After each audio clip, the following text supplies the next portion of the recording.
Hello বন্ধুরা, আমি সমাপ্তি আপনাদের কাছে আজকে মটন রান্না করব, তাই দেখাবো। বাড়িতে লোকজন এসছে বলে আজকে আমি মটন রান্না করছি।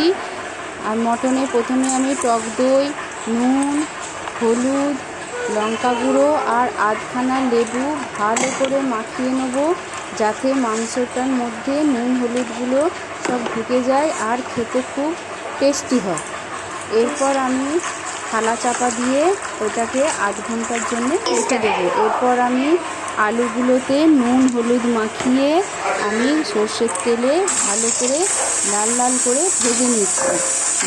ভাজা হয়ে গেছে আমার। এরপর আমি কড়াইতে তেল, তেজপাতা, জিরে, গোটা গরম মশলা ফোড়ন দিয়ে পেঁয়াজগুলোকে ভালো করে লাল লাল করে ভেজে নিয়েছি। এরপর আদা বাটা, রসুন বাটা, টমেটো বাটা দিয়ে ভালো করে কষিয়ে লঙ্কা গুঁড়ো, হলুদ গুঁড়ো আর কাশ্মীরি লঙ্কার গুঁড়ো, যাতে কালারটা ভালো হয় সেই জন্য আমি দিয়েছি। তারপর পেঁয়াজ বাটাটা দিয়ে ভালো করে কষিয়ে তারপর আমি মাংসটা দিয়ে দিয়েছি। মাংসটা ভালো করে কষিয়ে যাতে তেল ছাড়ে সেই রকমভাবে হবার পর আমি ওটাকে গুঁড়ো গরম মশলা দিয়েছি অল্প।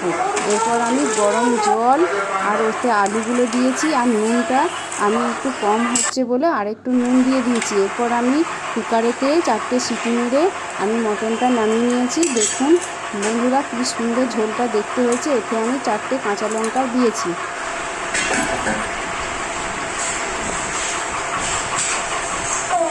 অসাধারণ বন্ধুরা, আরো ভিডিও দেখতে লাইক সাবস্ক্রাইব করবে।